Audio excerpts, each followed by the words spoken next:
Hi, everyone. Welcome. As people start coming in, please go ahead and drop where you're tuning in from in the chat. My name is Brittany Barron. I'm ShipBob's Director of Product Marketing, and I'm so excited to be here today and get into the session. We have an amazing group of brand operators and tech experts and partners here to share everything you need to know about navigating peak season. A few housekeeping items before we get started. We will be giving away some great prizes to attendees asking questions throughout the day. So please stay active in the chat, ask your questions, let us know where you're tuning in from, and we'll be announcing winners throughout the day.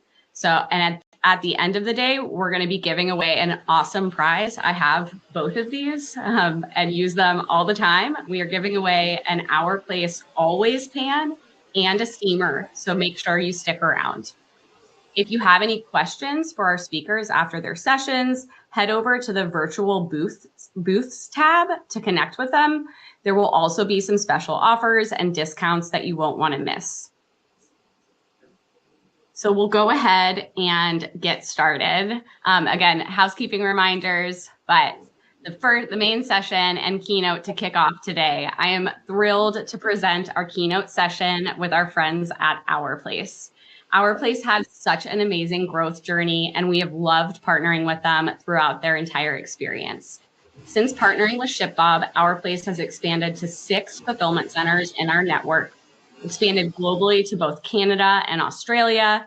They've cut their delivery times in half and saved over 1.5 million in outbound freight costs, and doing all of this with a very lean operations team, one member who you are about to meet. So Darlene Yu is here today. Darlene has been a key member of Our Place for almost 4 years, serving as the Director of Fulfillment and Logistics. With more than 15 years of experience in the retail industry, she brings a wealth of knowledge from her work with fast fashion brands such as Forever 21 and Princess Polly, and high-end furniture brands like Timothy Oulton. So welcome, Darlene. Thank you so much for having me. I'm super excited to be here. Awesome. Well, let's get into it.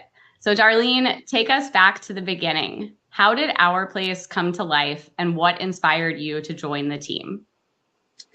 Our Place was started by our fearless leader, Shiza Shahid, who is a Pakistani immigrant. She previously founded the Malala Fund with Malala Yousafzai, who's the Nobel Peace Prize laureate, and is a local advocate for women's rights and social justice. She started Our Place as a company that celebrates cultures, honors traditions, and cultivates connections. And what inspired me to join the team is really, let's be real, it's the love of the product. Everybody loves a product. It's not just functional. It's visually pleasing. The people, my team is amazing, and the belief in the company's mission of bringing people together. Awesome. That's great. And definitely love to see how much Our Place has grown, and personally a big fan. So on the topic of the state of e-commerce today, we all know that supply chains have become really complex, increasingly complex. Can you walk us through the strategies that you've implemented to manage supply chain complexities effectively? Yeah, absolutely. So, there's a couple points, but I'll just work my way through them. But one of the first ones is the workflow of the modern supply chain has a technical and virtual component. Teams need to be tech and data driven, but also have real world experiences. We're mostly focused on working with partners that have open APIs. Technology, we can pull and push data with the flexibility as supply chain continues to change. And like you've pointed out earlier, that it really allows us to have a lean team of 3. So we have 2 people in ops and 1 in tech. And one thing that's really important to know is that we're focusing on the day-to-day, and not on the day-to-day, but the outliers. The outliers are what we should be focusing on. When you're looking at the day-to-day, you get pulled away from the areas that need a little bit more attention. Number 2 is we need to be closer to customers. Our products are really heavy. They're very bulky. If a customer's getting a product in like 10 days, it's just not a great experience. So for us, expanding to multiple fulfillment centers was the best decision for us. This year alone, we're estimating that we will ship 1.5 million parcels, and we're expecting to save close to 3 to 4 million just by having warehouses spread across the US. And that also means customers are getting average transit times of their products between 2 and 4 days, which is such a nice experience for them. And the best part is we're staying within zones 1 through 6. And if we really think about it, each day that we deliver to a customer closer to Christmas is easily $500,000 additional revenue daily. And then the last thing is we launched Australia late January, and we moved from another partner into ShipBob in Toronto area late April. So expanding globally made it easier because we didn't have to worry about any integrations. It became a fairly seamless transition into international expansion. Awesome. That's great to hear. There's a lot in there too. So looking at the outliers closer to customers. And then I love what you said around how each day counts going into Christmas. The closer you can kind of cut off when you ship to customers before Christmas can equal millions of dollars in incremental revenue. So that's huge.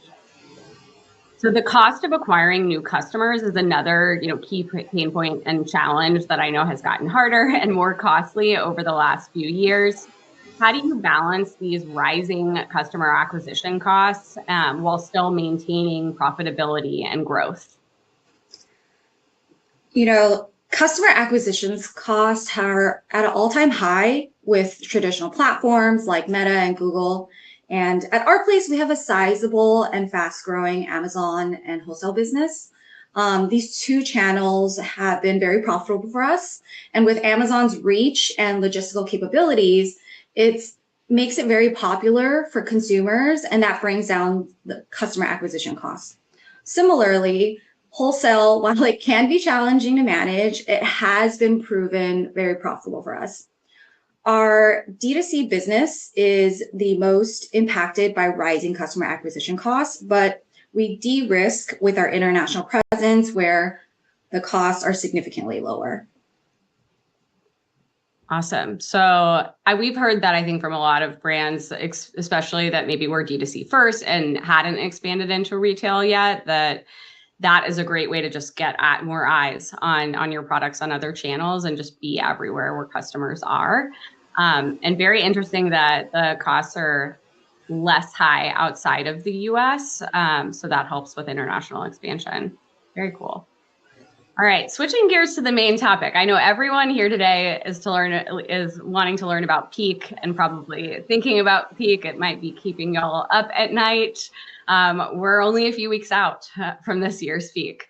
So reflecting on the past holiday seasons, what lessons have you learned that have helped you navigate the past peak seasons, and any tips that you could share with the audience? Yeah, I think everyone on this call at some point of time, if not has already, has some sort of PTSD from peak season. It is a scary but exciting period to be in. But I would say number one is demand planning. Everyone does some sort of planning, but the biggest thing is not planning by week. We should be planning by day.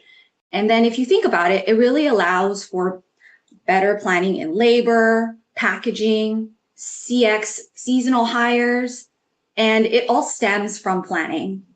Another thing that we have had to focus on is wholesale partners, which was something that we've been focusing on a lot more this year than we have in previous years.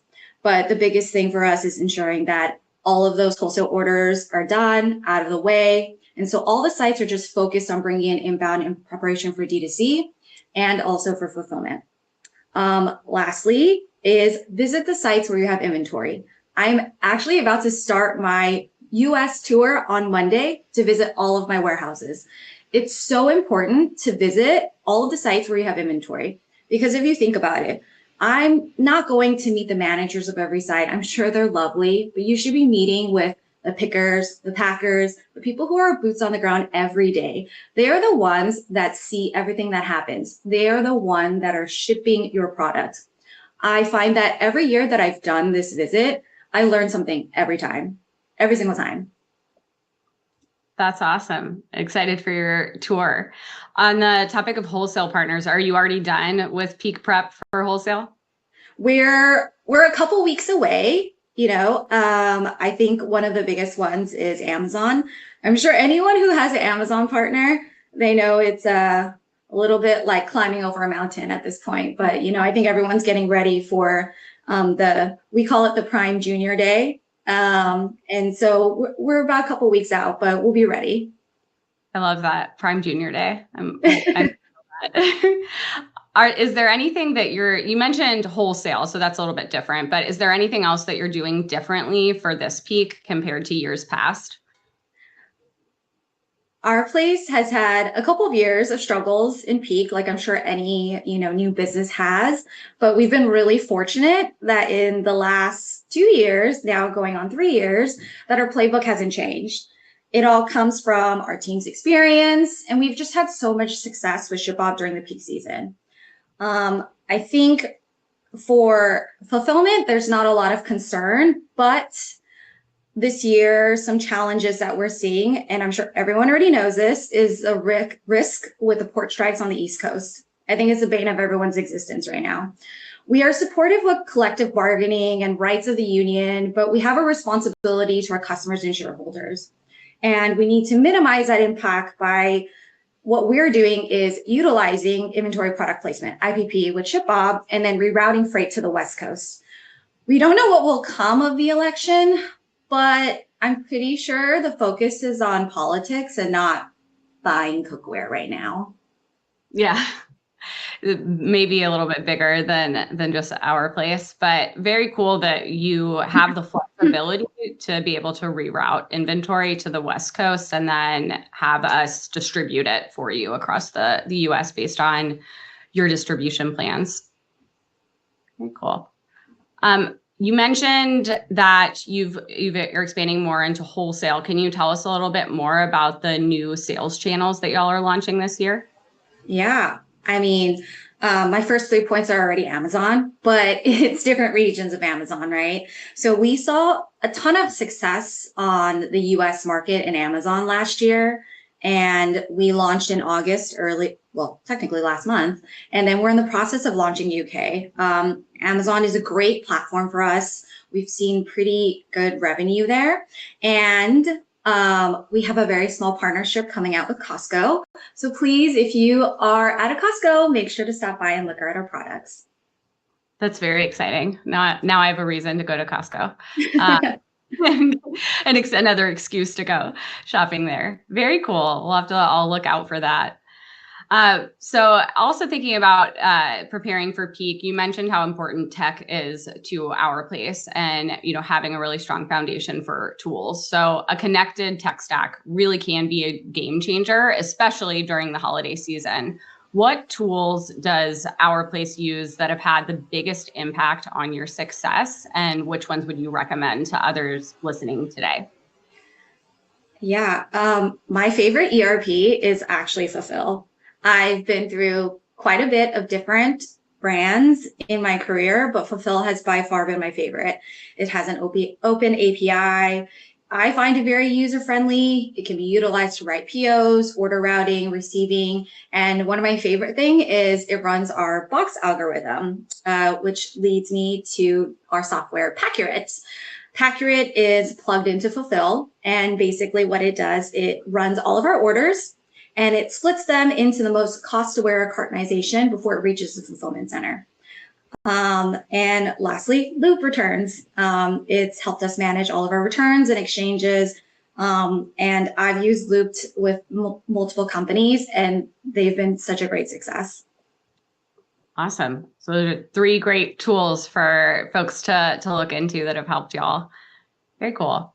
All right. So We know that for peak, you're gonna get, it's the biggest time of the year. You have a lot of sales. You're gonna have some customer inquiries as a result. So customer support, I think, is even more crucial going into the peak season and making sure that you have a strong foundation and processes in place. How do you support the influx of these WISMO or where is my order inquiries and other customer questions related to orders, inventory, and tracking during the peak season? I think we can all say that we hate when people say, "Where's my order?" So we've been very lucky. We found a few ways to try to prevent customers from reaching out. But the first thing I do want to say is we don't outsource CX. We have teams that are based overseas working for our place, and we every season bring on an estimate of 20 seasonal associates to support inbound volume. We have explored AI solutions. However, at the moment, they are a little bit more expensive and less accurate than our overseas CX team. We currently use Gladly as our CX platform, mainly used for email support. And the amazing team, what they do is they parse out the inbox based on keywords to nail down with a great degree of accuracy what people are emailing us about. And since WISMO is fairly simple to answer, we staff up and then train folks to answer that question so our more seasoned staff can focus elsewhere. And if you are a customer of ours, at some point in time, you would have seen that our items frequently sell out. And it goes on pre-order, which I'm sure is really annoying for a lot of people. But at the same time, if you give customers visibility, like, hey, your product's going to deliver X, Y, and Z, they're more inclined to still buy the product. So using technology on the basis of our inbound inventory plus customers place in line, we'll calculate and push a ship date to the product page and share an estimate ship date. Another couple points is we put it in the side cart. So when a customer's checking out, they'll see that their order is on pre-order or their line item at least. And then lastly, our order confirmation page also says, hey, your order's on pre-order. So there's 3 touch points to reduce any confusion as to why a customer's order hasn't shipped. But I will also say we all at some point have had tunnel vision and we'll miss all 3 of those points. I've definitely noticed it on your site when I've ordered some of the more popular colors of the pan. I think it's very clear, but yeah, important to make it extra clear at multiple touch points, and then preparing your teams, like anyone on the team, to easily be able to handle those inquiries is super important because they will come to some degree, no matter what.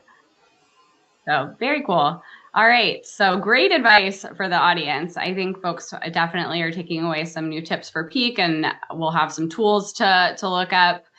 Y'all truly set the standard, I think, for operational excellence year round, but especially going into peak. Looking forward to next year, because we are almost in 2025, what are you most excited about post-peak in 2025 for our place? You know what? We are still a very young company, and people are always quite surprised by how young we are. We only just recently celebrated our 5-year anniversary, which is crazy because we see the product everywhere. Thanks to our marketing team. The most thing we're excited about is finding new customers for our products on Amazon and on wholesale. Because we are a young company, it takes a minute to get out there. But particularly, we're excited for Canada, UK, and Australia. Very cool. Any new retailers that you could tell us about for next year? Not any new retailers at this point, but I did visit our display in Selfridges in the UK. So if anyone is based in London or finding their way over there, we are in I think we call it -1 floor in the home section. So definitely check out our product in Selfridges. Internationally, that's where I would say you should definitely go. I love that display there. Very cool. Are y'all in any retail in Australia? Not at the moment. Not yet. Sorry, guys. Maybe next year. They can still get it online. So very cool. All right, then lastly, you've got a wealth of experience and advice. We've got folks on that maybe are just looking to start a business or maybe just starting and trying to scale out their business. What's some advice that you have for aspiring e-commerce operators? Aspiring e-commerce operators need to be project managers, data analysts, and then real world operators all in one. You have to flex into those three roles, which is kind of crazy if you think about it, but it's a huge requirement for the world that we live in. And you need to leverage your fulfillment partners to your advantage. You know, your fulfillment partner is going to be the most important operational partner. Choose well, because it will be very difficult to move inventory and technology to point to a different provider. And I can say that I've moved warehouses many times in my life, and it is very, very painful. So it's super important to find the right partner like we have with ShipBob. The technical capabilities of your fulfillment partner is just as important as their operations. It's super important you ensure you build both ops tech with a great deal of flexibility. There will be changes in teams and tech, but if you don't, you're going to have to start saying no to opportunities. Wow. So find the right partner. I love what you said about technical capability is just as important as operations. I think that's often something, operations are super important. That's what's going to get your product to that end customer and keep your inventory moving throughout that entire life cycle. But the technology is, I think, in part what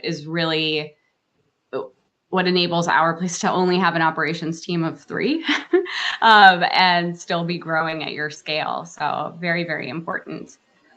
Curious around, so you just gave some advice. Where do you go look for advice? Like advice for, honestly, so this is going to be really nerdy. Don't laugh. Okay. Oh, so no. I sign up to logistics and fulfillment magazines that I get every month. And it tells me about the current market. It tells me about any of the tech that's out there. And it's been like the best thing that's come to civilization. I've been subscribing to it literally for the last 5 or 6 years. And usually when you're reading those magazines, sometimes you start to get ideas, or, it starts to jog, your brain starts moving around like crazy, thinking about, okay, what's the next thing we can do? What's the next thing we can automate? Or how can we make things easier and more efficient?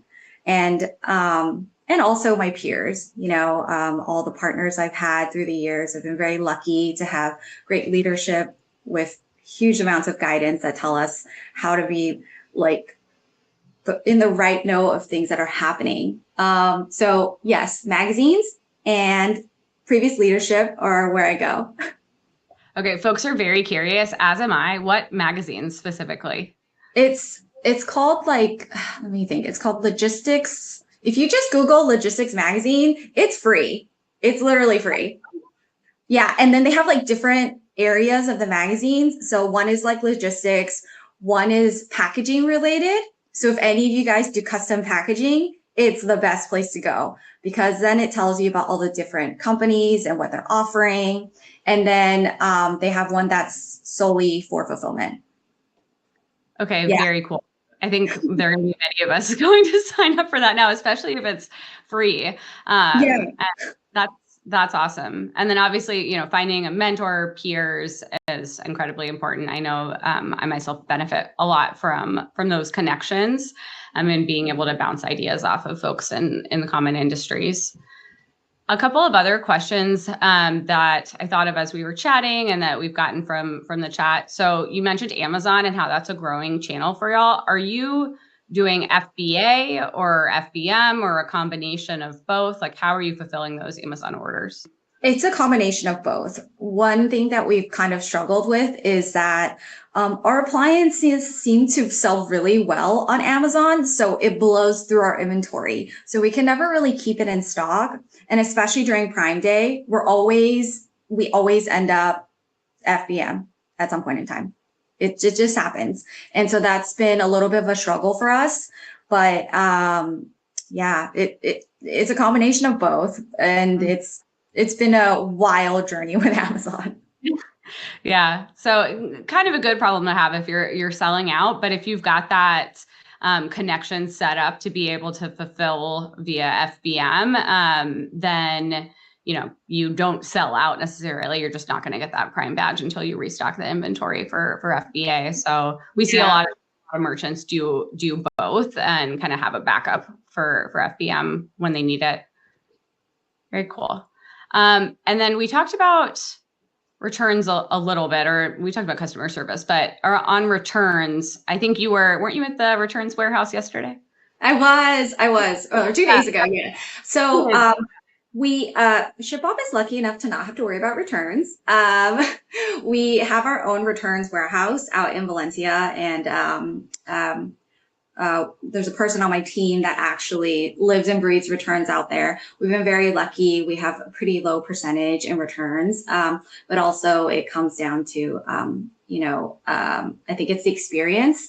So we try to alleviate any of those pressure points, because if you're buying product, the first thing you're going to do is throw away the box, right? So how can we streamline that process and make people feel more comfortable with the returns process flow? So we have a pretty generous returns policy, and we have a lot of like one-offs that we just try to work with customers with, which I think is why our customer experience is so strong. But just like any other brand, our returns peak comes January through March, right? So in preparation for holiday, we're also preparing for returns. Awesome. So you do see a spike, even though you don't typically have a high return rate for your products. Yeah, and a lot of it comes down to Christmas gifts. Oh, a lot of it is I don't like the color, or or I don't know if you're like me. I'm the kind of person, I'll buy like 5 colors of everything and then return 4. I'm the worst customer. You don't want me shopping on your websites. So I'm might be the best customer because I never return everything. I would just be them and then just give them out throughout the year because I don't want to deal with it. Awesome to know that y'all have a great return policy. I haven't had to return anything from our place, but very, very good. Cool to know. Let me see if there are any other questions from the chat that we might want to cover. And I'll type in the magazine link for y'all when I find the link. I think I see a few around just like B2B. Do you think about, you mentioned Selfridges and then you mentioned Costco. How does working with those retailers compare to Amazon, or any, advice or takeaways for the group when thinking about the different types of B2B and wholesale retailers? So I can't speak to the business development team because they're the ones that are focused on it. But I would say, it's a monster. I'm just going to say it. And if no one's going to say it, I will say it. It is a monster working with, those big retailers like Amazon, Target, and they all have their own like 50-page, like SLA you have to follow. You have to read the whole thing. And, it's, but, by doing that with all the nitty gritty, you really get a lot of brand awareness. And I think that's the biggest thing. So whether it's working with the small mom and pop, wedding websites to Costco, like they all produce different types of interests. And we're really lucky that our team has been able to find such great partners. Awesome. So the eyeballs and the exposure are well worth it when you're deep in a 50-page compliance doc. Remember that, y'all. It's worth it, worth the outcome. Very cool. Well, we are nearing the end here, Darlene, and I just can't thank you enough for the session today. Thank you so much for joining us. It's so amazing to see the trajectory and growth of our place, and we cannot wait to see what's next for you this peak and going into next year. Please please, y'all, if you haven't checked out Our Place before, please check them out. Highly recommend their products and join their ranks of customers like Selena Gomez, David Beckham, Oprah, and many others. We'll be giving away an Our Place pan and steamer at the end of the day today, so please stay tuned for more. And thank you so much, Darlene. Thank you. Thanks,